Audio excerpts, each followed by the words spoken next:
situated on the back of the arm, extending the entire length of the dorsal surface of the humerus. It is of a large size, and arises by 3 heads, long, lateral, and medial, hence its name. The long head arises by a flattened tendon from the infraglenoid tuberosity of the scapula, being blended at its upper part with the capsule of the shoulder joint. The muscular fibres pass downward between the 2 other heads of the muscle, and join with them in the tendon of insertion. The lateral head arises from the posterior surface of the body of the humerus, between the insertion of the teres minor and the upper part of the groove for the radial nerve, and from the lateral border of the humerus and the lateral intermuscular septum. The fibres from this origin converge towards the tendon of insertion. The medial head arises from the posterior surface of the body of the humerus, below the groove for the radial nerve.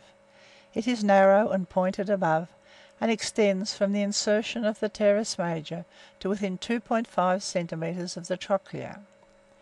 It also arises from the medial border of the humerus, and from the back of the whole length of the medial intramuscular septum. Some of the fibres are directed downward to the olecranon, while others converge to the tendon of insertion.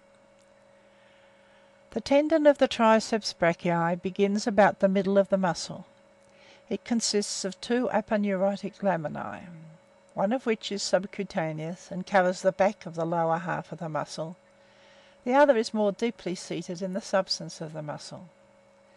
After receiving the attachment of the muscular fibres, the 2 lamellae join together above the elbow, and are inserted, for the most part, into the posterior portion of the upper surface of the olecranon.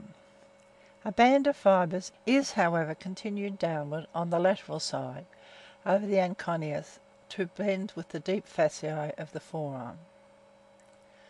The long head of the triceps brachii descends between the teres minor and teres major, dividing the triangular space between these 2 muscles and the humerus into 2 smaller spaces, one triangular, the other quadrangular.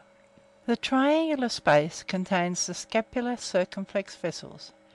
It is bounded by the teres minor above, the teres major below, and the scapular head of the triceps laterally. The quadrangular space transmits the posterior humeral circumflex vessels and the axillary nerve. It is bounded by the teres minor and capsule of the shoulder joint above, the teres major below, the long head of the triceps brachii medially, and the humerus laterally. Variations. A 4th head from the inner part of the humerus, a slip between triceps and latimus dorsi corresponding to the dorso-epitrochlearis. The subanconius is the name given to a few fibres which spring from the deep surface of the lower part of the triceps brachii and are inserted into the posterior ligament and synovial membrane of the elbow joint. Nerves. The triceps brachii is supplied by the 7th and 8th cervical nerves through the radial nerve. Actions. The triceps brachii is the great extensor muscle of the forearm, and is the direct antagonist of the biceps brachii and brachialis.